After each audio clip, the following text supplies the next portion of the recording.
오늘은 유명한 구절로 시작을 하겠는데요. 이게 뭐야? 여기 있습니다. 네, 같이 읽어보겠습니다. 유명한 구절입니다. 시작! 그런즉 누구든지 그리스도 안에 있으면 새로운 피조물이라 이전 것은 지나갔으니 보라 새 것이 되었도다. 뒤쪽에 잘 들리나요? 좀 작지 않나요? 괜찮아요? 괜찮대요. 괜찮대. 네, 굉장히 유명한 말입니다. 앞에 건 좀 키워줘. 옥스원을. 굉장히 유명한 구절이에요. 그리스도 안에 있으면 누구든지 새로운 피조물이라 이전 것은 지나갔으니 보라 새 것이 되었도다. 오늘은 굉장히 유명한 이 말씀이 무엇을 의미하는지 하나씩 면밀히 살펴보는 시간을 좀 갖도록 하겠습니다.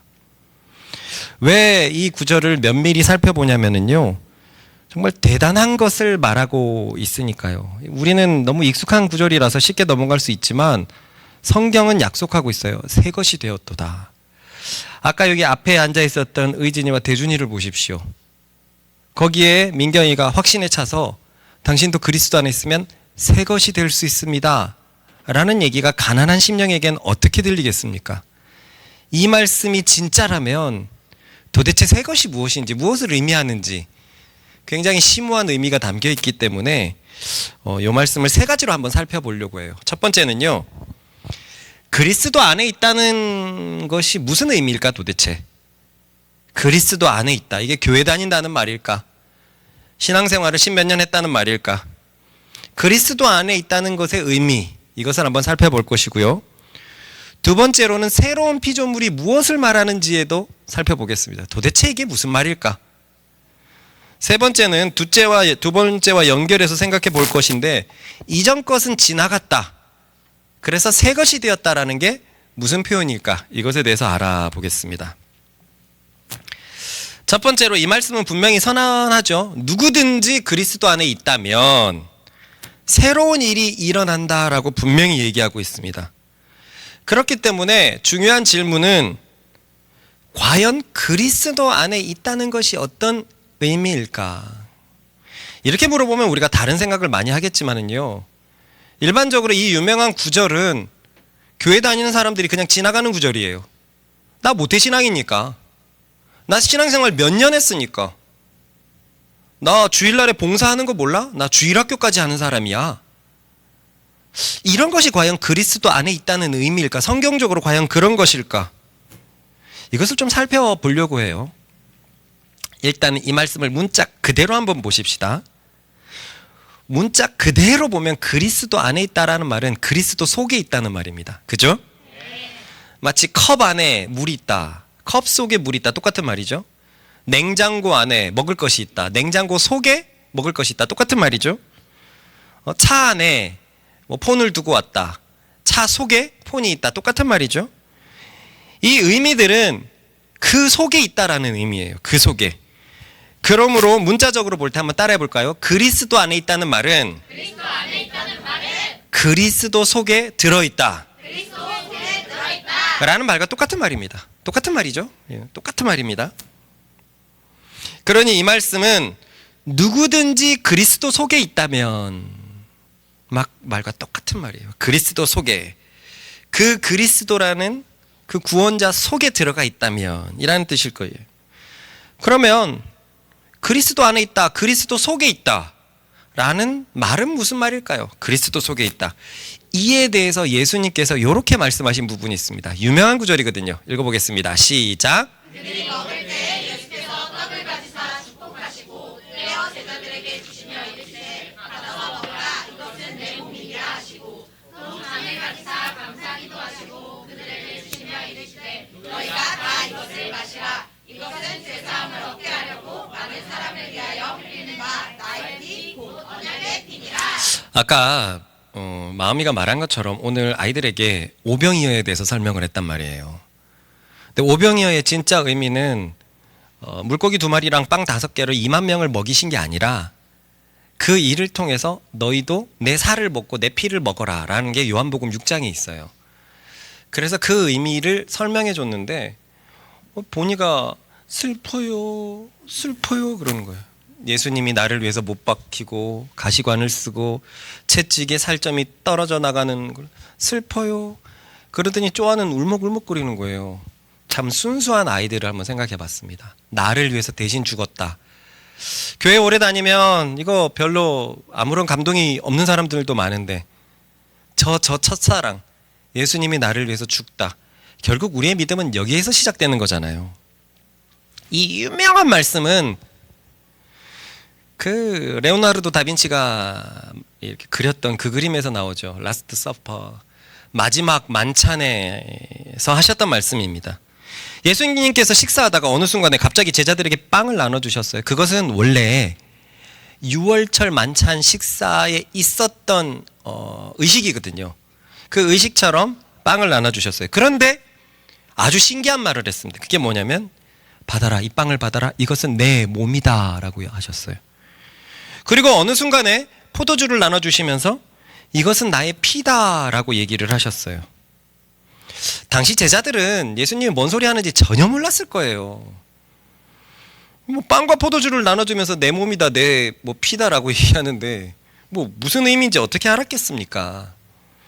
예수님이 평소에도 좀 이렇게 신묘막측한 얘기를 하니까 또 무슨 얘기를 하시나 보다, 무슨 의미가 있나 보다 하고 지나갔겠죠.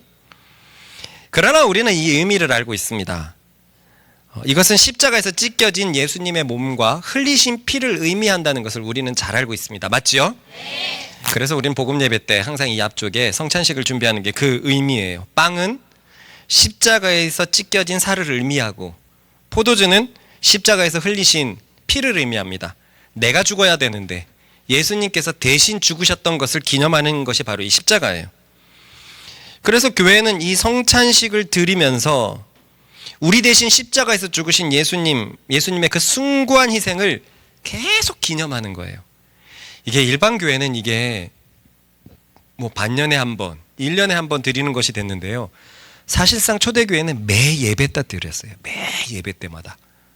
그런 것이 지금은 큰 교회 같은 경우에는 한 번 성찬식 하려 해도 시간이 너무 오래 걸리고 하다 보니까 이렇게 뭐 1년에 몇 차례가 돼버렸는데 한 차례, 두 차례. 그런데 우리는 초대교회처럼 하려고 매주일 이렇게 하고 있거든요. 이 성찬식은 다른 의미가 아니라 예수님이 날 위해서 살이 찢기시고 피를 흘리셨다라는 그 의미죠. 그래서 우리가 빵을 먹지만 상징적으로 예수님의 살을 먹는 것이고 포도주를 먹지만 상징적으로 예수님의 피를 마시는 거예요. 그러니까 이 성찬식의 의미는 뭐가 되냐면 첫 번째로 나를 위해서 예수님이 죽었다는 것을 의미합니다.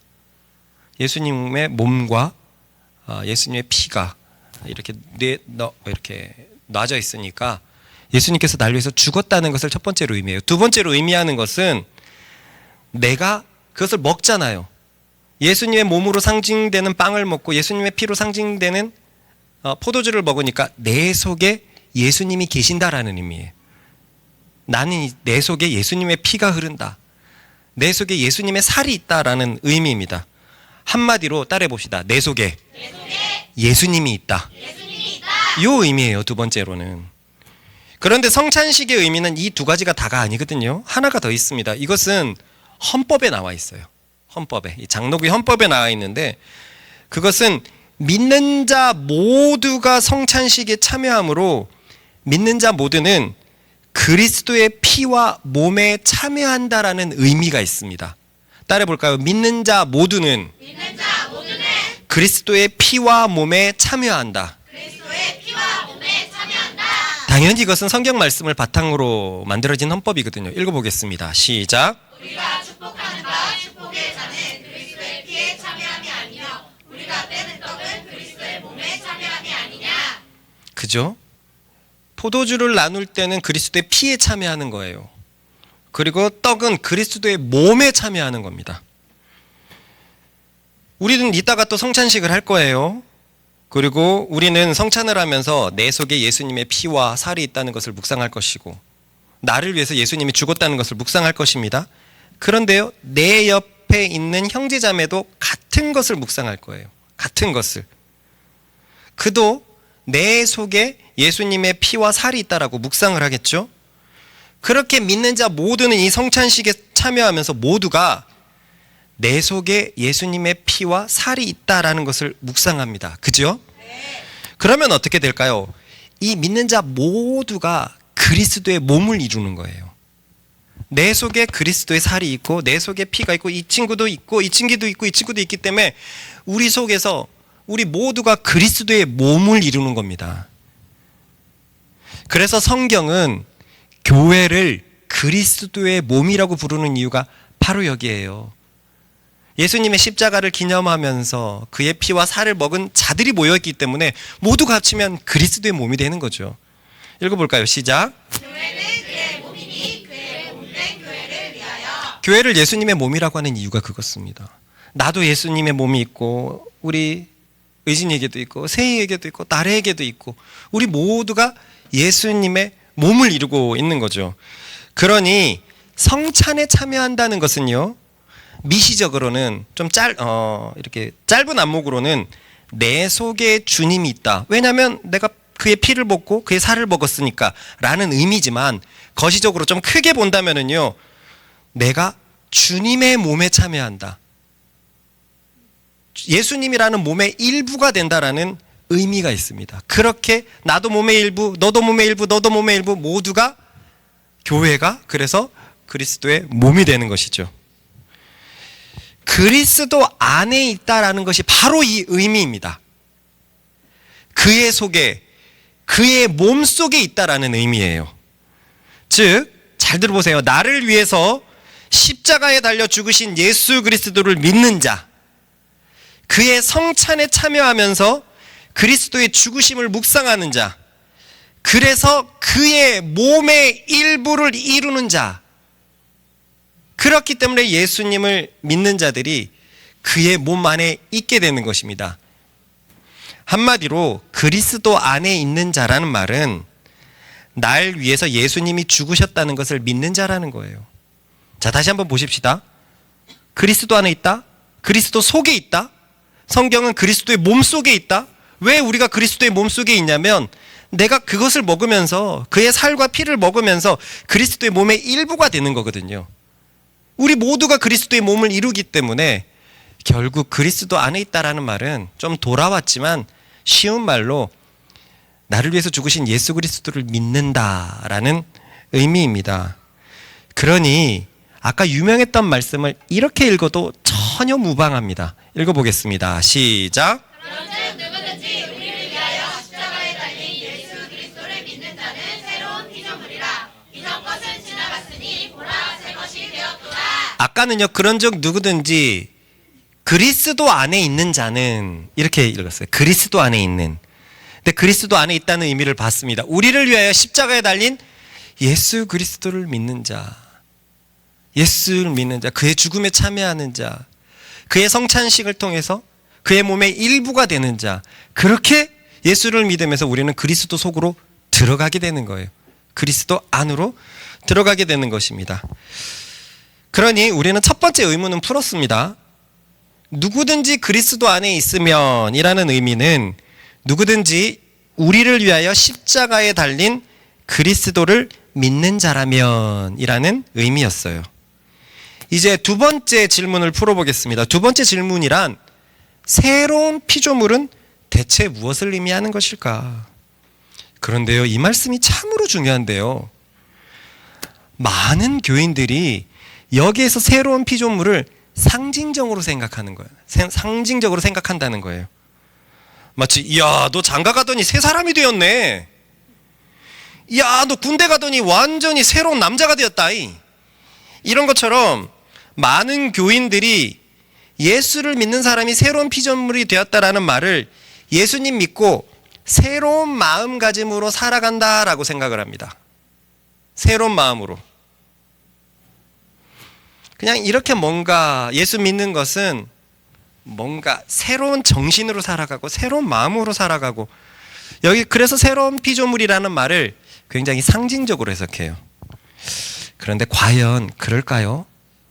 바울이 여기서 새로운 피조물이란 말을 과연 상징적으로 썼을까요? 아니요. 바울은요, 정말로 이 본문에서 새로운 피조물이란 새로운 창조가 정말로 일어난 것에 대해서 쓰고 있어요. 진짜로 구조적으로 창조가 일어났다라는 거예요. 그 증거로 같은 성경인 이 고린도 성경에는요, 영에 대한 말씀이 유달리 많습니다. 최근에 우리는 주일 말씀에서 로마서가 그렇게 많다고 그랬잖아요. 근데 기억하십니까? 로마서를 어디에서 썼죠? 고린도 교회에서 썼거든요. 그래서 고린도 후서가 쓰여지고 로마서가 곧 나왔어요. 그때 영이라는 단어가 참 많이 나왔는데 그 시기에 이 고린도서도 쓰였거든요. 이 고린도서에 영에 대한 말씀이 참 많아요. 대표적인 것 몇 가지만 읽어보겠습니다. 시작. 육의 몸으로 쉬고 신령한 몸으로 다시 살아나나니 육의 몸이 있은즉 또 영의 몸도 있느니라. 기록된 바 첫사람 아담은 생명이 되었다 함과 같이 마지막 아담은 살려주는 영이 되었나니 너희는 우리로 말미암아 나타난 그리스도의 편지니 이는 먹으로 쓴 것이 아니요 오직 살아계신 하나님의 영으로 쓴 것이야. 뭔가 교인들이 영 얘기하고 육 얘기하면 알레르기를 좀 일으켜요. 저 이상하다. 오늘 말씀 뭔가 이단 말씀 아닌가. 그런데 성경에는 영과 육에 대한 얘기가 실제로 많거든요. 44절에 뭐라고 얘기합니까? 육의 몸도 있고 영의 몸도 있대요. 있답니다. 그리고는 이어서 말하죠. 마지막 아담은 살려주는 영이 되었다는 겁니다. 이 마지막 아담은 예수님을 의미하거든요. 문맥을 보면 첫 번째 아담은 말 그대로 아담이에요. 마지막 아담은 살려주는 영이라는 겁니다. 뭘 살려주었을까요? 나중에 보면 알겠지만 마지막 첫 아담이 생명이었거든요. 요 생명이 죽었어요. 요 생명이 죽어서 마지막 아담이 살려주는 영이 되었어요. 그렇기 때문에 바울이 요걸 설명하고 있는 겁니다. 육의 몸도 있고 영의 몸도 있느니라. 신령한 몸으로 다시 살아나나니 44절에 설명하고 있어요. 저 신령한 몸으로 다시 살아나는 예수께서 살려주는 영이 되셔서 영을 다시 살린다. 영의 몸을 다시 살린다가 바로 이 표현이에요. 그리고 후서에서는 뭐라고 얘기합니까? 너희는 우리로 말미암은 그리스도의 편지니 먹으로 쓴 것이 아니요 하나님의 영으로 쓴 것이며 즉 우리는 하나님의 영 성령으로 조각되어 있다라는 말이에요. 성령으로 썼다라는 거예요. 우리를 성령으로. 이런 관점에서 우리가 45절만을 한번 다시 볼까요? 읽어보겠습니다. 시작. 기록된 바 첫사람 아담은 생명이 되었다 함과 같이 마지막 아담은 살려주는 영이 되었나니. 이 말씀 요즘에 유난히 반복되는 말씀인데요. 많은 교인들이 이 사실을 잘 모릅니다. 첫사람 아담이 성경에서 말한 것처럼 생영이라는 걸 몰라요. 생영, 곧 살아있는 영, 날생자거든요. 살아있는 영이 되었다는 거예요. 이 말씀이 어디에 있냐면 창세기 2장에 타락하기 전에 그 창조 설화에 있거든요. 2장에 있습니다. 읽어보겠습니다. 시작. 여호와 하나님이 땅에 흙으로 사람을 지으시고 생기를 흙보에 불어넣으시니 사람이 생명이 되니라. 보세요. 하나님은 흙으로 사람을 지으셨습니다. 그리고 그 코에 생기를 불어넣으셔서 사람이 무엇이 되었다고 말하고 있습니까? 생명, 산영, 생명이 되었다고 성경은 창세기 2장에 말하고 있어요. 사람이 생명이 되었다. 그런데 복음 예배 시간에 정말 많이 다뤘듯이 산영이 된 아담이 죄를 지었죠. 선악과를 바로 따먹게 된 것입니다. 근데 하나님은 분명히 경고하셨거든요. 네가 선악과를 따먹는다면, 다시 말해서 내 말에 대해서 불순종한다면 죽는다라고 얘기했어요. 근데 이 죽는다 앞에 수식어가 있었습니다. 뭘까요? 반드시 죽는다라고 그랬어요. 읽어보겠습니다. 시작. 여호와 하나님이 그 사람에게 명하여 이르시되 동산 각종 나무의 열매는 내가 임의로 먹되 선악을 알게 하는 나무의 열매는 먹지 마라. 내가 먹는 날에는 반드시 죽으리라 하시니라. 창세기 몇 장 말씀입니까? 아까 그 본문이에요. 아담이 살아있는 영이 되었다라는 것이 7절 말씀이고 바로 밑에 17절에 선악과 따먹으면 반드시 죽는다는 말씀이 있어요. 그런데요, 아담이 죽게 되었나요? 안 죽게 되었죠. 성경을 보면 아담은 죽지 않고 에덴 동산에서 쫓겨났을 뿐입니다. 그게 이렇게 적혀 있어요. 읽어보겠습니다. 시작. 여호와 하나님이 이르시되 보라 이 사람이 선악을 아는 일에 우리 중 하나같이 되었으니 그가 그의 손을 들어 생명나무 열매도 따먹고 영생할까 하노라 하시고 여호와 하나님이 에덴 동산에서 그를 내보내어 그의 근원이 된 땅을 갈게 하시니라. 말씀을 보면 하나님은 분명히 선악과를 따먹은 일에 대해서 얘기하고 있습니다. 맞죠? 네. 선악을 아는 일에 우리 중 하나같이 되었다라는 걸 보니까 선악과를 따먹은 그 얘기를 하고 있어요. 그 얘기를 했다면 그 앞에 말씀대로 반드시 죽임을 당해야 돼요. 아담은 죽임을 당해야 되는데, 그런데 이 하나님의 처사는 에덴 동산에서 내보내는 것으로 마무리되었습니다. 그지요? 네. 그래서 많은 사람들이 어떻게 생각을 하냐면요, 사랑이신 하나님께서 아담을 봐줬다. 정말로 이렇게들 생각을 해요. 봐줬다. 과연 그럴까요? 하나님께서 반드시 죽으리라라고 했는데 그냥 쫓아내는 것으로 봐줬을까요? 하나님은 자신의 말씀을 번복하시는 분이었나요? 성경은 다른 성경은 분명히 이렇게 말하고 있거든요. 읽어보겠습니다. 시작. 그는 말고 꽃을 시르나 우리 하나님의 말씀은 영원히 하나님의 말씀은 영원히 서 있답니다. 주저앉아 있지 않고 영원히 서 있대요. 모든 하나님의 말씀이 그렇습니다. 이 두꺼운 성경책에 하나님의 말씀이 모두 다 서 있습니다. 이 두꺼운 성경책의 모든 말씀은 항상 진실이고 항상 진리만을 말하고 있습니다. 우리는 그것을 믿는 그리스도인이에요. 이 성경은 항상 진리다. 그러니 선악과를 따먹을 때 반드시 죽는다는 그 말씀 또한 넘어질까요? 안 넘어질까요? 안 넘어져요. 하나님 말씀 항상 서 있습니다. 과연 반드시 죽는다고 하신 사랑의 하나님이 아담과 하와를 에덴 동산에서 쫓아내신 것으로 결정했을까요? 그런데요, 사실 아까 읽었던 말씀을 가만히 보면 힌트가 있어요. 그 말씀을 한번 다시 볼까요? 시작. 여호와 하나님이 땅의 흙으로 사람을 지으시고 생기를 그 코에 불어넣으시니 사람이 생명이 되리라. 이 문장을 가만히 보면은요, 이 문장의 주제는 사람을 생명이 되게 했다는 거잖아요. 맞죠? 네. 이 말은 생명이 아니더라도 사람이란 말입니까? 네. 그죠?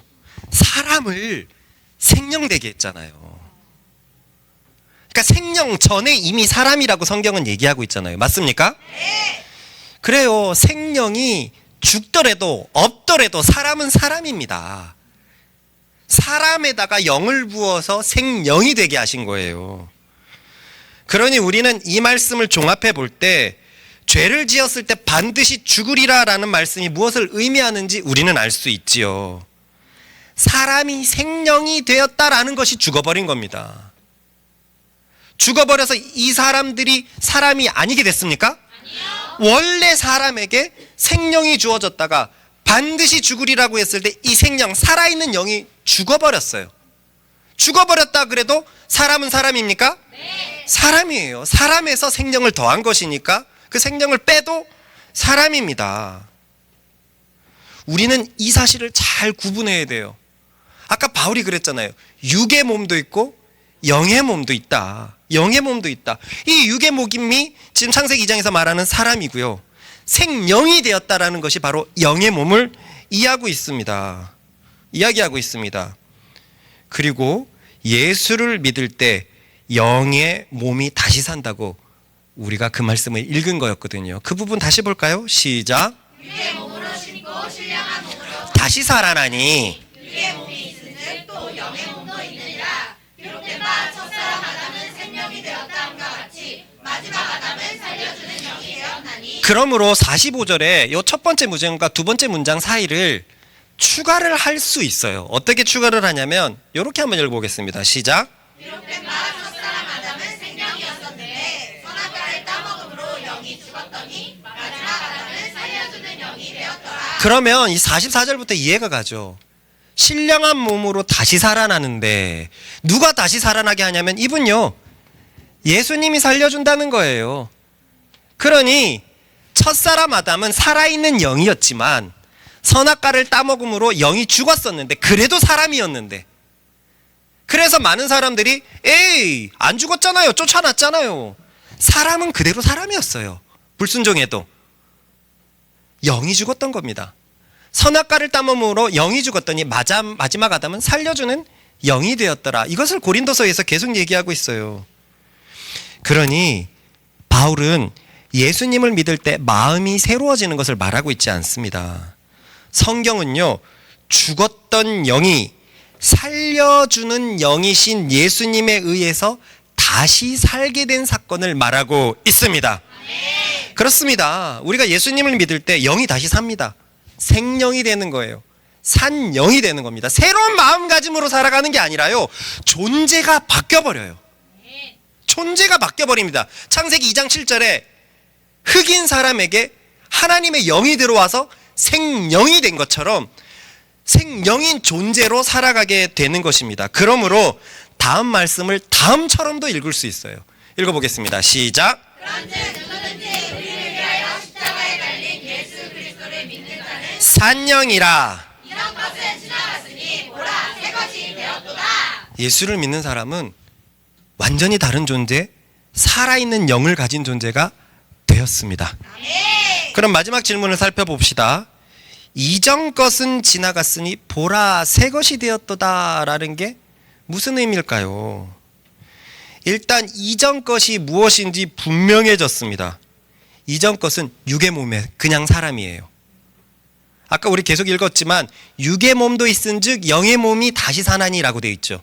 이전 것은 육의 몸으로 살던 때예요.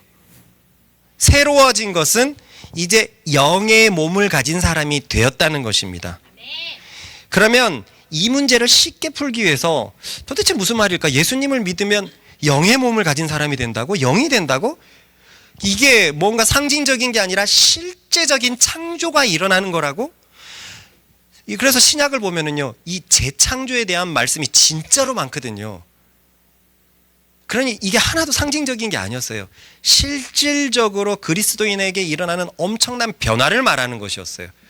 그래서 이 변화를 돕기 위해서 육의 사람이 어떤 특징을 가지고 있고 영의 사람이 어떤 특징을 갖고 있는지, 즉 예수를 믿어서 영이 산 사람이 어떤 특징을 갖고 있고 예수를 믿기 전에 사람으로 육의 몸으로만 사는 사람이 어떤 특징을 갖고 있는지 살펴보도록 하겠습니다. 이에 대해서 바울이 아주 정확히 말해주고 있어요.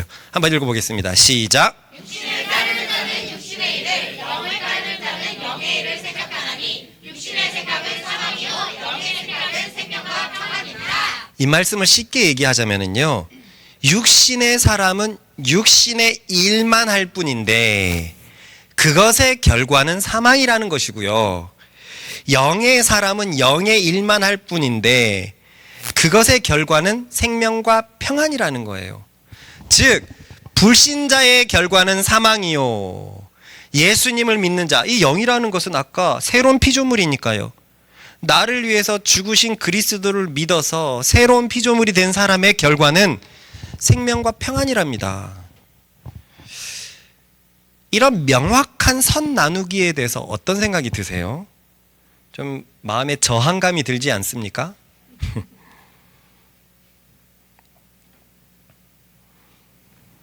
누군가는 이렇게 말하겠죠. 당신이 말하는 걸 들어보니까 예수를 믿지 않는 나는 육의 사람이라는 말인 모양인데 그럼 내가 하는 모든 일이 사망이라는 말이요? 예수쟁이들은 왜 맨날 이렇게 편 나누는지 모르겠네.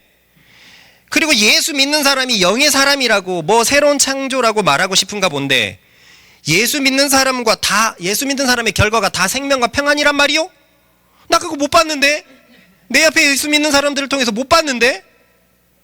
결론부터 이야기하자면요, 그렇습니다. 불신자들의 결과는 사망이고요, 예수님을 참으로 믿는 사람들의 결과는 생명과 평안입니다. 성경은 이것에 대해서 전혀 타협하지 않습니다. 타협하는 것은요, 우리의 잘못된 믿음이에요. 성경은 타협하지 않습니다. 성경은 항상 동일하게 얘기해요. 하나님을 믿지 않는 사람에게 생명이란 없습니다. 그들에게는 사망밖에 남지 않았습니다. 읽어보겠습니다. 여러분의 육신이 연약하기 때문에 일상적으로 여러분이 전에는 여러분의 몸을 더러움과 불법의 종으로 들여 불법을 행했습니다. 그때 여러분이 얻은 열매는 무엇입니까? 지금에 와서 부끄러워하는 그의 마지막은 사망이었습니다. 불신자들은 사망의 열매를 맺는다고 이것에 대해서 타협하지 않아요. 그런데 이 생각이 계속 저항감을 주죠. 이 표현은요, 이 사망이라는 것이 현재형이거든요. 현재형이에요. 육신의 생각은 사망이라고 얘기했기 때문에 지금도 사망 가운데서 살아가고 그 열매가 사망이라고 계속 얘기하는 거예요. 그러나 그리스도 안에 있는 사람은 지금도 생명과 평안이고 생명의 열매로 계속 달려간다라는 엄청난 나누기가 여기에 있어요. 분명히 이렇게 얘기하죠. 그러면 아까 그 사람이 교회 다니는 사람들은 이 편협한 게 문제다. 자기들만 생명이라고 그러고 우리들은 사망이라고 하고, 내가 보니 교회 다니는 어떤 사람들은 우리랑 다를 바가 전혀 없더라. 아니, 더하던 부분도 많던데요. 예수 믿는 사람들이 더하던데요. 맞습니다. 충분히 이렇게 보일 수 있어요. 세상 속에 분명히 선이라는 것이 보입니다. 존재합니다. 그런데요, 성경이 말하는 것은, 오늘 제가 말하려고 하는 것은 무엇이냐면 삶의 주가 뭐냐는 거예요. 불신자들을 이루는 대부분의 것이 생명이냐 사망이냐는 겁니다. 분명히 성경도 불신자들에겐 양심이 남아있다고 해요. 왜 남아있냐면요, 하나님이 지으셨으니까요. 한번 보십시다. 인류 최고의 건축가가 아름다운 건물을 지었어요. 전쟁이 일어나가지고 파괴가 됐는데 약간의 유해가 남았습니다. 건물 잔해가 남았어요. 그 건물 잔해를 봐도 그 건축가의 위대함이 보일까요? 네. 조금만 봐도 보일 겁니다. 하지만 그 건물은 날아가 버렸어요. 마찬가지입니다. 하나님께서 우리를 만드셨어요. 선하신 하나님께서 만드셨기 때문에 선한 흔적이 남아 있습니다. 그거를 성경은 양심이라고 부르고, 성경은 그 양심에 따라 얼마든지 하나님의 법을 섬길 수 있다라고 얘기하고 있어요. 그것이 우리가 말하는 세상의 선입니다. 하지만 성경은요, 그 양심에 따라서 선을 이루는 것에 대해서 사망으로 달려가는 삶을 바꿀 수 있다고는 얘기하지 않습니다.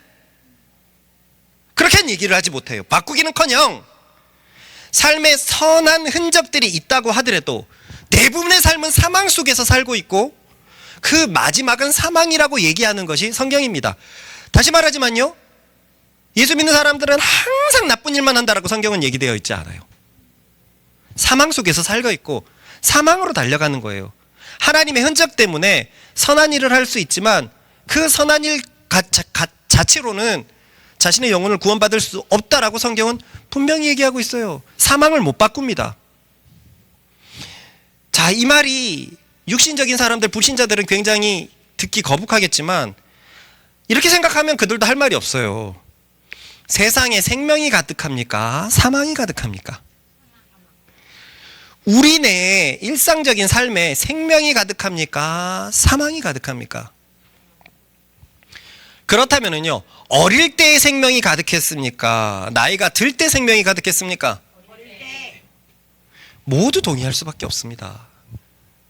그렇게 우는 아이들도 조금만 지나면 웃고 까르르 거리고, 자주 말하는 것처럼 육신적으로 편도 안 나누고 금방 친해지고 이러는 것이 어린아이들이에요. 근데 나이가 들수록 죄가 늘어나니까, 선은 늘어나지 못하고 죄가 늘어나니까, 선이 왜 못 늘어나냐면요, 양심의 그 짧은 흔적으로는 우리를 못 바꾼다니까요.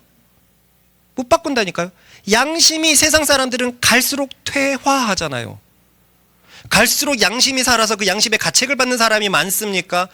아니면 그 양심이 점점 퇴화하는 사람들이 많습니까? 어렸을 때는 작은 잘못이 커서는 무시되는 경우가 얼마나 많습니까? 얼마나 많습니까? 애기들이 어릴 때 빨간불에 지나가면 안 돼! 라는 걸 알아가지고 아이들은 절대 안 지나갑니다.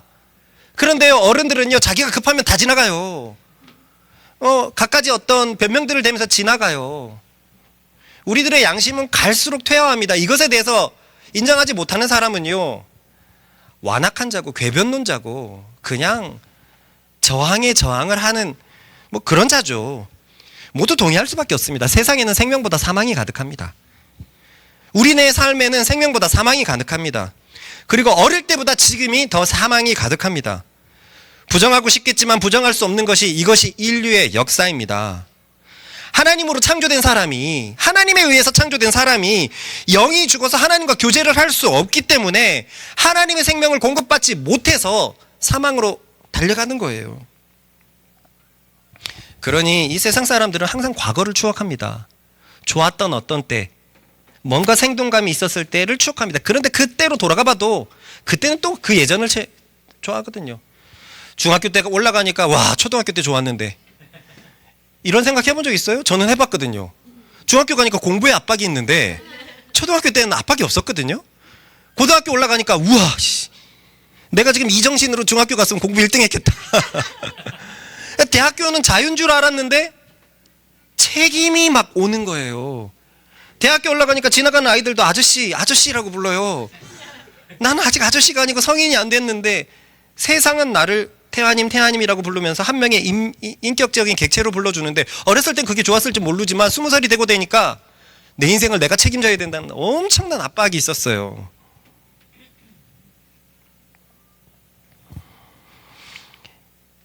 이것이 부정할 수 없는 인류의 역사입니다. 점점 생명을 잃고 사망으로 살아가는 것. 그러면 다음 질문은 어떻게 생각해 봐야 될까요?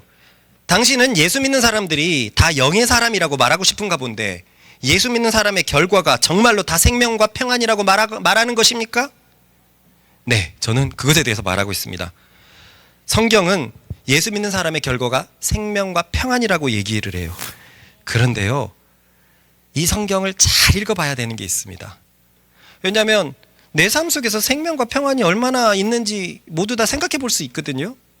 다시 한번 읽어보겠습니다. 이 말씀 시작. 그러므로 이제 그리스도 예수 안에 있는 자에게는 결코 정죄함이 없나니 이는 그리스도 예수 안에 있는 생명의 성령의 법이 죄와 사망의 법에서 너를 해방하였습니다. 이 말씀 뒤에 4절 5절에 영의 결과가 생명과 평안이라고 되어 있거든요. 이 말씀의 시제가 굉장히 중요합니다. 이 말씀의 시제는요, 한국으로 봐도 나와 있어요. 이제, 현재형입니다. 현재. 그러므로 이제 예수 안에 있는 자, 즉 내가 예수를 믿는 믿음을 가지고 서 있을 때는 결코 정죄함이 없다는 말이에요. 그럴 때는 죄와 사망의 법에서 완벽하게 해방감을 누릴 수 있습니다. 우리가 이 말씀이 믿어지지 않았던 이야기가 이거예요. 우리는 이것을 뭔가 부정 과거 시제점으로 해석해가지고 내가 옛날에 예수 그리스도의 십자가를 믿었을 그때 나는 결코 정죄 없는 사람이 되었다라고 생각합니다. 성경은 그렇게 말하지 않아요. 내가 지금 믿는 믿음에 서 있다면 정죄를 받지 않는다라고 되어 있어요. 내가 지금 믿는 믿음에 서 있다면 생명과 평안이 늘 임한다라고 성경은 말하고 있습니다. 이 말은 무슨 말이냐면, 내가 예수를 믿어서 영이 되었는데, 그런데 영으로 살아가지 않고 어느 순간 육의 영향을 받아 육의 것들을 생각하기 시작한다면 얼마든지 정죄를 받을 수 있다는 거예요. 내가 진짜로 예수님을 믿었는데도 내 믿음이 아직 미숙해서 내가 영인 것을 모르고 육으로 세상 사람처럼 타락한 본능으로 살아간다면 얼마든지 정죄를 받을 수 있다라는 얘기입니다. 그럴 때는 그리스도인 누구라고 하더라도 죄와 사망의 법에 노출됩니다. 그리고 우리 교회는 갈라디아서 2장에 베드로를 통해서 그걸 봤어요. 예수 안에 있는 믿음을 갖고 있지 않았을 때 죄와 사망의 법에 노출되어서 바울에게 질책을 당하는 것을 우리는 봤습니다. 성령 충만한 사람이라고 하더라도 이 말씀에 해당이 안 되는 것은 지금 성령 충만해야 돼요. 지금 내가 예수님을 믿는 그 믿음 위에 서 있어야 돼요. 그럴 때 그런 사람에게는 항상 생명과 평안이 부어지는 줄로 믿습니다. 그럴 때는 항상 정죄에서 벗어나는 거예요. 항상 뭔가 하나님 앞에서 부족하고 하나님이 두렵고 이런 것은 전부 다 예수님 밖에 있을 때 있는 생각이에요. 과거에 믿는 거 말고요.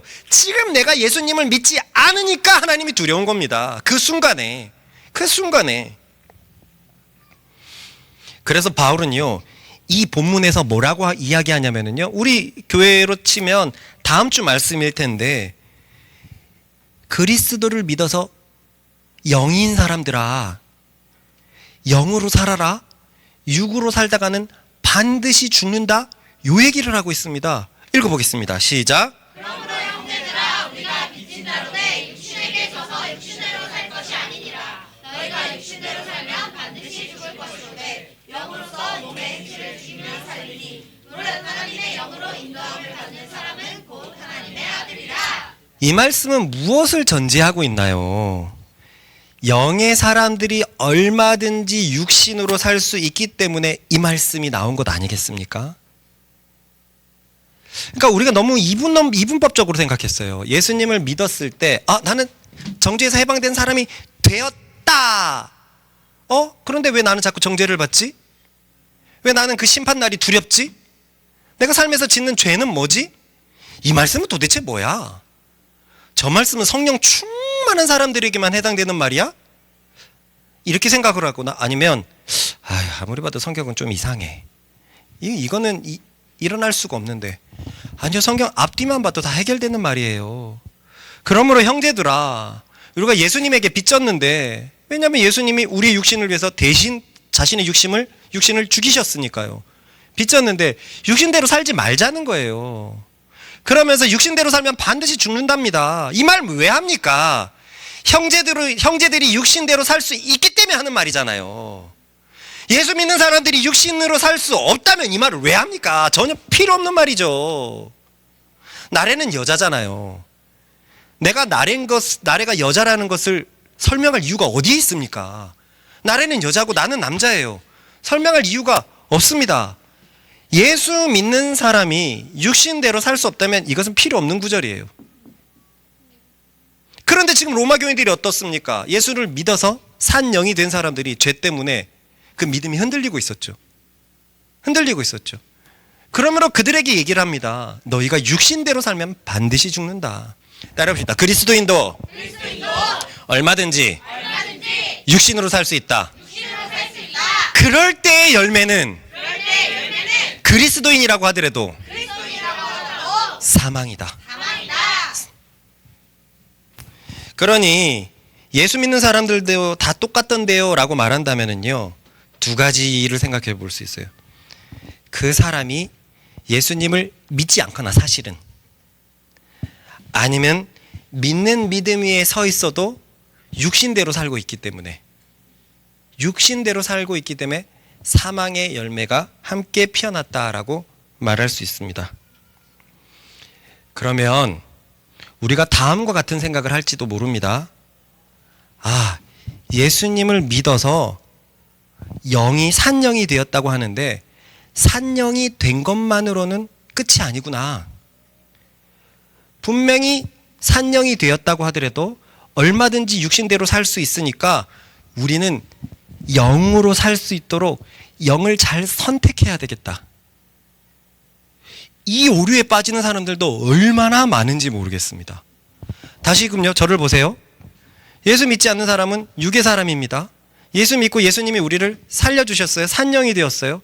근데 제가 여태까지 말한 것은 산영이 되었다고 해도 타락한 육신의 영향을 얼마든지 받을 수 있다라고 얘기했어요. 그래서 내가 산영으로 살기 위해서 노력해야 되겠구나. 내가 산영을 잘 선택해야겠구나라고 많이들 생각합니다. 그러나 이렇게 생각하면 큰 오산이에요. 우리에게는요, 생명을 선택할 힘이 없습니다. 우리는 철저히 죄인이라서 선과 악에서 선을 선택할 힘이 없습니다. 자연스러운 사람에겐 주어지지 않습니다. 세상 사람들이 자신의 의지로 예수님을 믿는다? 불가능합니다. 그것은 먼저 예수 믿는 우리도 안 돼요. 그렇게 안 됩니다. 예수 믿고 구원받는다는 것이 내 선택으로 이루어지는 것이 아닙니다.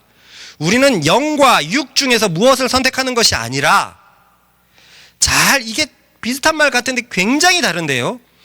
예수를 믿었을 때 영이 되었다. 내가 새로운 피조물이 되었고 이전 것은 지나가서 새 것이 되었다는 믿는 그 믿음 위에 서 있는 것이 필요합니다. 믿는 우리에게는 다른 게 필요한 게 아니라 내가 영이라는 그 믿음이 필요한 거예요. 내가 영이다. 내가 예수 믿고 새로운 산 영이 되었다는 그 믿음이 필요한 거란 말입니다. 예수님을 얼마나 많은 사람들이 예수님을 믿고 과거에 내가 고등학교 수련회 때 십자가에 달린 예수님을 믿었어라고 얘기하면서 믿음을 과거의 것으로 얘기하고 현재 그 믿음을 끌어오지를 못해요. 그러니 그들의 삶에는 사망이 계속 많아집니다. 그 믿음이 진짜라고 했었어도 과거의 믿음을 끌고 생각만 하고 있으니까 사망이 계속돼요. 그러나 성경은 그렇게 말하는 것이 아니에요. 과거에 나를 구원하셨던 십자가의 믿음이 오늘도 필요하다라고 얘기를 하고 있어요. 내가 영을 선택하는 것이 아니라 내가 오늘도 그리스도의 피 때문에 새로운 영이 되었다라는 그 사실을 믿는 믿음 위에 거하는 것, 그것이 필요하다라고 얘기하고 있습니다. 나는 죄인인데, 죄인이라서 사망으로 살 수밖에 없는데, 죄인이라서 영원한 사망이 기다릴 뿐인데, 내 인생은 행복하지 않은데, 내 인생은 너무나 불만족스럽고 내 인생은 실패작인데, 예수님을 믿어서 죽었던 영이 다시 살게 되었고, 다시 산 영은 하나님의 영과 교제가 시작되어서 하나님의 생명으로 살게 되었다는 이 사실을 믿는 믿음으로 매일 살아가는 것입니다. 매일 살아가는 것이에요. 세상에서도 새로운 환경에 처하면 이런 생각을 합니다. 난 이제 학생이잖아. 잊지 말아야지. 나 이제 군인이잖아. 군인처럼 살아가야지. 학생처럼 살아가야지. 똑같은 마음가짐이 필요합니다. 나는 그리스도인이잖아. 나는 그리스도의 피로 새롭게 된 사람이잖아. 난 나를 위해서 그리스도가 죽었다는 것을 믿는 사람이잖아. 이 믿음에 항상 거해야 되는 것이 필요합니다. 내가 영을 선택하는 것이 아니라 과거에 내가 예수님을 믿었을 때 영의 사람이 되었어요. 그 사실을 오늘도 믿는 믿음 위에서 살아가는 것입니다. 그렇습니다. 그리스도인에게 필요한 것은 항상 믿음입니다. 학생이라는 것을 자각할수록 학생다워지고, 군인이라는 것을 자각할수록 군인의 삶에 적응하는 것처럼, 아침에 빠빠빠빠빠빠빠빠 하면 군인으로 자각이 되잖아요. 그래서 이제 휴가 나가도 엄마가 툭 깨면 이병정퇴화 하면서 일어나잖아요. 이등병은 이렇게 되거든요. 툭 치면 이렇게 해야 되거든요. 툭 치는데 관등성명을 대지 않으면 혼나거나 뭐가 날라거나 이렇게 되니까 군인이 되는 거예요. 마찬가지입니다. 그리스도인은 그리스도의 피로 그리스도의 사람이 되었다는 믿음 위에 오늘 서 있을 때 생명과 평안을 마음껏 누릴 수 있습니다. 그런데 오늘 서 있는 이 믿음이 쉽지 않거든요. 그리스도의 믿음을 자꾸 과거의 것으로 돌리거든요. 우리도 그렇지 않습니까? 누군가가 나에게 엄청난 도움을 줬습니다. 엄청난 도움을 준 어느 정도는 생생해서 그 사람한테 잘합니다. 그러나 시간이 지나가면 엄청난 도움을 주었다는 것에 대해서 점점 퇴색해지면 그 사람한테 점점 잘 못하게 되죠. 예전처럼 잘 못하죠. 그럼 그 사람은 나한테 서운할까요? 서운해야죠. 과거에 내가 너를 어떻게 했는데, 내가 너를 어떻게 도와줬는데 너 이럴 수가 있어? 그런데 내가 몇 년이 지나도 그때 그 마음에 항상 깨어있다면 어떻게 할까요? 그 사람을 만날 때마다 너무 존대하고 존중하고 잘해주고 싶은 거예요. 맞지요? 네. 누군가가 정말 내가 죽을 때 옆집 아저씨가 나를 물에서 건져갖고 살렸다면 옆집에서 시끄러운 소리가 나도 이것은 뭐 찬양 소리예요. 왜요? 안 거슬리는 겁니다. 그 사실을 알고 있다면 뭐 그 아들을 만나도 뭐 그 뭘 만나도 이 집은 항상 고마운 집이에요. 그런데 내가 이 사실에 대해서 점점 퇴색해지면 그거 옛날에 나 한번 살려준 걸로 너무 생색하지 마시오. 이게 무슨 노릇입니까? 그분도 나를 위해서 생명 걸고 나를 구해줬는데 이렇게 얘기한다면 얼마나 서운하겠습니까? 십자가가 언제의 믿음입니까? 예수님 예전에 나 한번 구해준 걸로, 아니면 오늘도 그 십자가의 믿음으로 내가 산영이라는 것을 경험하며 사는 것은 얼마나 다른 차이가 있을까요? 사람 사이에서도 시간이 지나가고 그게 퇴색하면 이 사람이 기분 나쁜데 예수님, 오늘도 제가 너무 행복하거든요. 오늘도 너무 생명이 넘치고 저의 이 모든 환경이 감사합니다. 예수님. 야, 넌 내가 2000년 전에 한번 죽은 걸로 아직도 그렇게 기뻐하느냐? 야, 너 생명 받아라, 평안 받아라, 축복 받아라. 이런 사람에게 내가 오늘도 이제 그리스도 안에 있는 믿음 위에 서 있을 때 그분의 생명과 평안은 계속 부어지는 줄로 믿습니다. 근데 이 믿음 위에 서 있지 못하면 내가 영이라는 사실을 자꾸 놓쳐버리면 어떻게 되냐? 육으로 살아가는 거예요. 세상 사람들과 똑같이 살아가는 거예요. 얼마나 많은 교회 다니는 사람들이 세상 사람들과 별로 다르지 않는 삶을 살아갑니까? 예수의 피가 무슨 일을 했는지 모르는 거예요. 자기를 완전히 다른 존재로 되게 하신 걸 모르는 거예요. 그래서 바울이 그 유명한 얘기를 한 겁니다. 그리스도를 믿어서 의인이 된 사람들은 오직 믿음으로 살아가야 된다는 얘기가 바로 이거였습니다. 같이 읽어보겠습니다. 시작.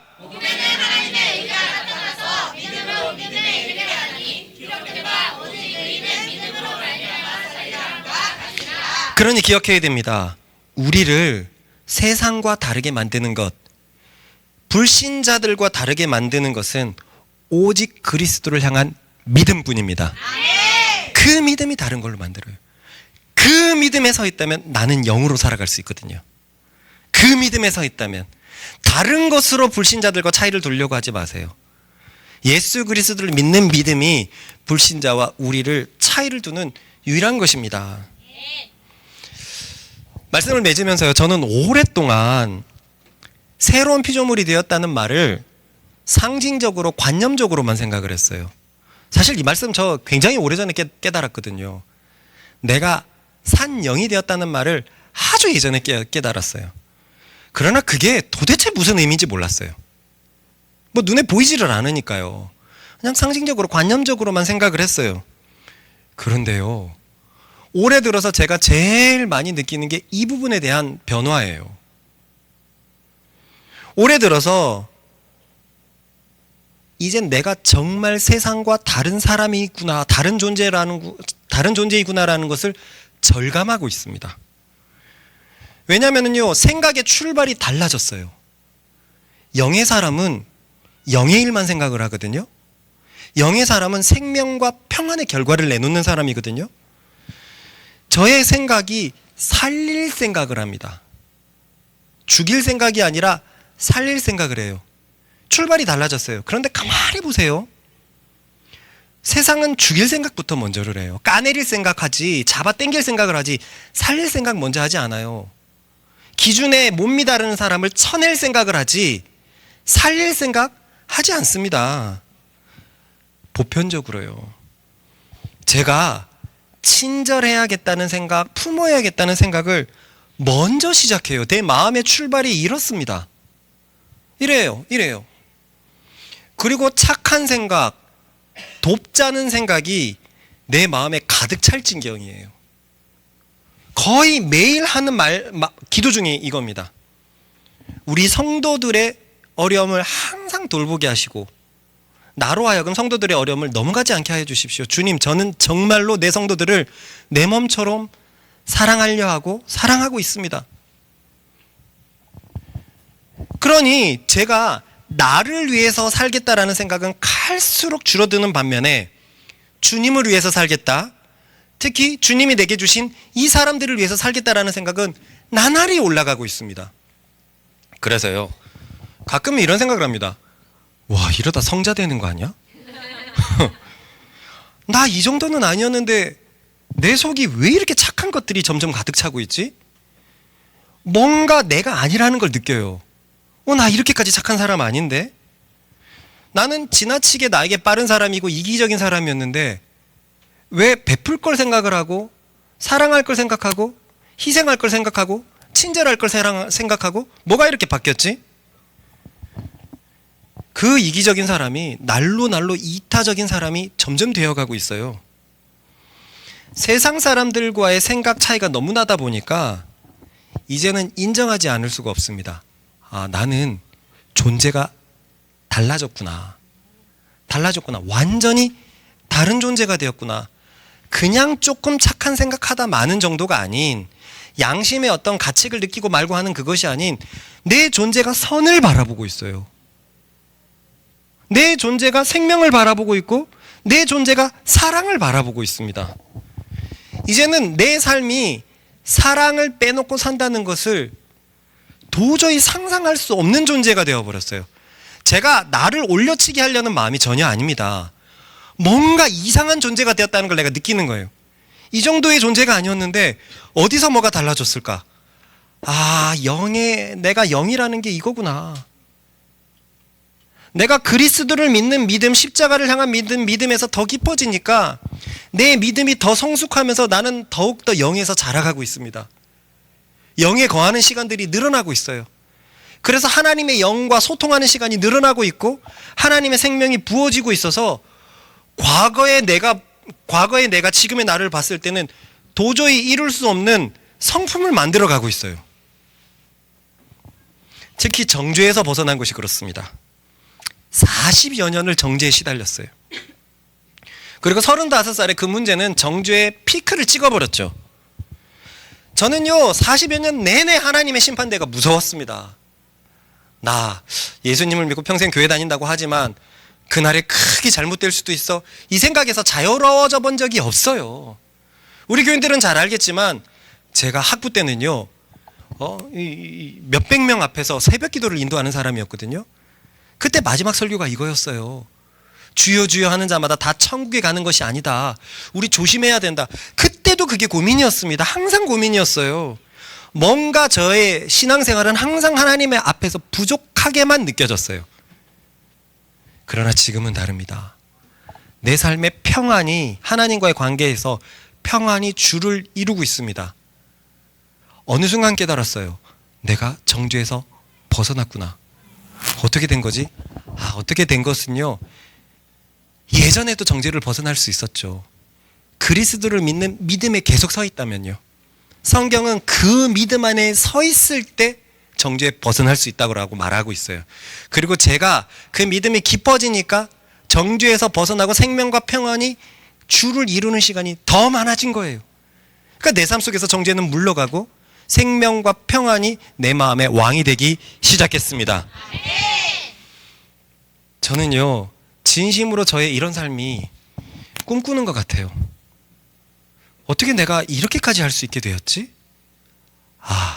예수를 믿는 것은 실제적인 것이고 영의 변화가 있고 이 영의 변화, 그리스도를 믿는 믿음에 거할 때 그 영의 변화가 내 삶의 주를 이루는구나.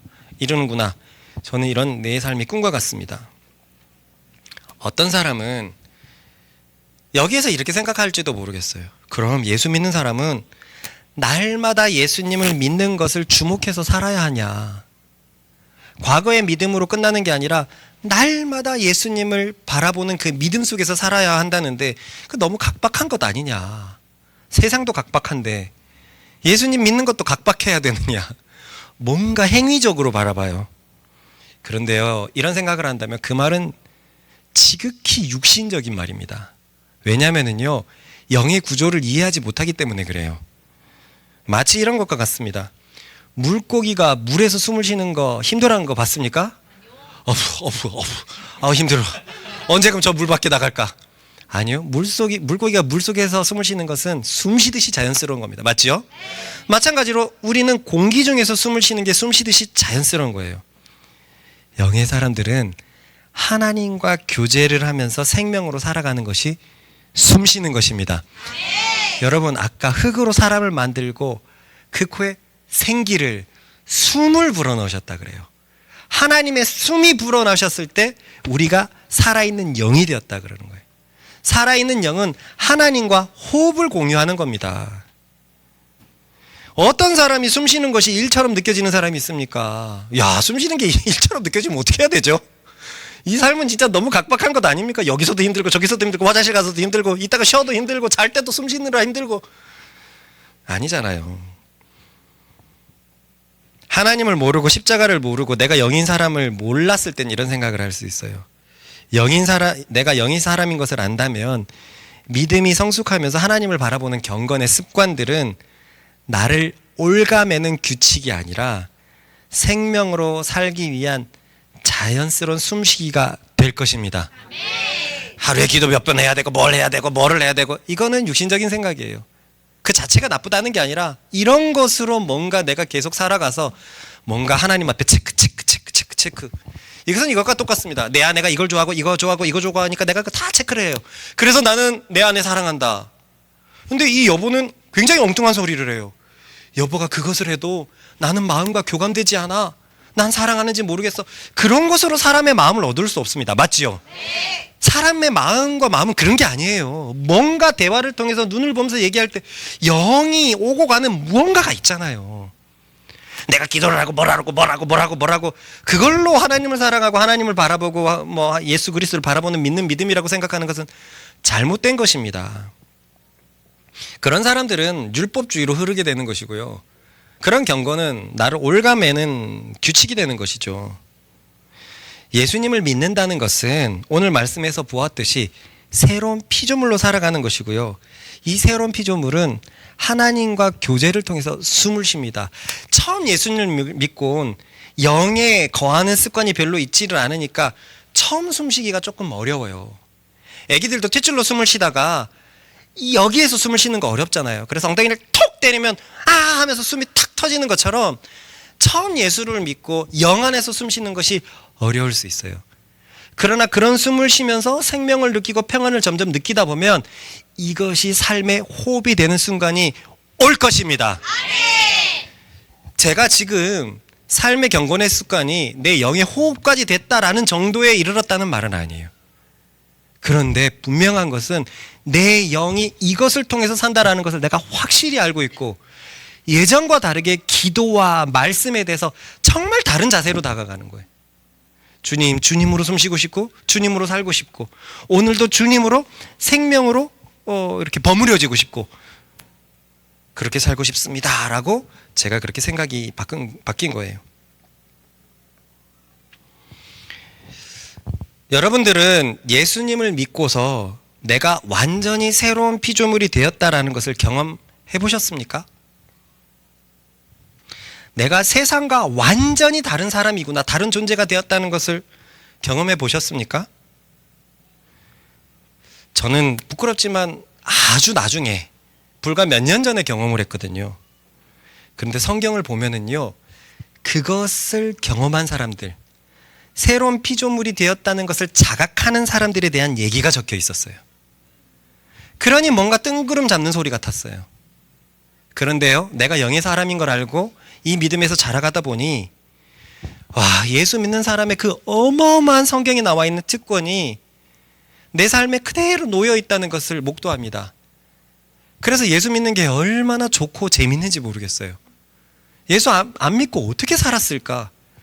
성경의 그 엄청난 축복이 우리와 다른 것 같잖아요. 아니었어요. 우리가 계속 믿음 가운데 서 있지 못해서 그랬어요. 그것이 하나씩 내 것이 되고 우리 것이 되고 있습니다. 그러나 아직도 내가 새로운 존재다라는 자각을 못 느껴보셨다면 두 가지밖에 없거든요. 내가 아직 예수님을 믿지 않는 겁니다. 아니면 믿었어도 영으로 살지 못하고 육신대로 살기 때문이에요. 믿었어도 내가 영인 것을 몰라서 영이라는 믿음 속에서 살지 못했을 때는 이럴 수 있습니다. 그러나 성경은 얘기하죠. 누구든지 그리스도 예수님을 믿는 믿음 위에 거하면 새로운 피조물이 된다라고 얘기하라고 있어요. 전혀 늦지 않았어요. 언제든지 누구든지 나를 위해서 죽으신 이 예수님의 요 메시지가 붙잡혀진다면 여러분 거기서부터 생명과 평화는 또 시작될 것입니다. 그리고 내일도 그 믿음을 붙잡고 모레도 붙잡고 일주일을 붙잡는다면 생명과 평안의 결과물들은 점점 쌓이는 줄로 믿습니다. 언제서부턴가 예수님을 믿는 게 너무 즐겁거든요. 정말 이건 써줄 수 있어요. 제 마음에 어떤 것을. 예수를 믿는 것이 이렇게 행복한 일이었나라는 것을 느끼는 요즘입니다. 제가 느껴본 이 행복, 예수 안에 있는 이 행복을 꼭 경험해 보시는 여러분들이 되기를 바랍니다. 그래서 같이 기도하십시다. 나를 위해서 죽으신 이 그리스도의 십자가, 교회 다니는 사람이라면 들어보지 않은 적이 없는 이 십자가를 오늘은 어떻게 붙들고 있죠? 그 십자가는 과거의 얘기가 되어 있습니까? 아니면 오늘도 생생한 얘기가 되어 있습니까? 오늘도 생생한 얘기가 되어 있다면 오늘도 우리들의 삶에는 생명과 평안이 부어진다고 성경은 말하고 있습니다. 이것을 놓치지 마십시다. 그래서 기도하십시다. 오늘도 십자가를 향한 믿음을 부어주십시오. 오늘도 그리스도를 향한 믿음을 부어주십시오. 오직 의인은 믿음으로 산다고 했는데 그 믿음을 내가 요청합니다. 내게 믿음을 허락해서 영으로 살게 하여 주십시오. 주여 한번 치워 기도합니다. 주여!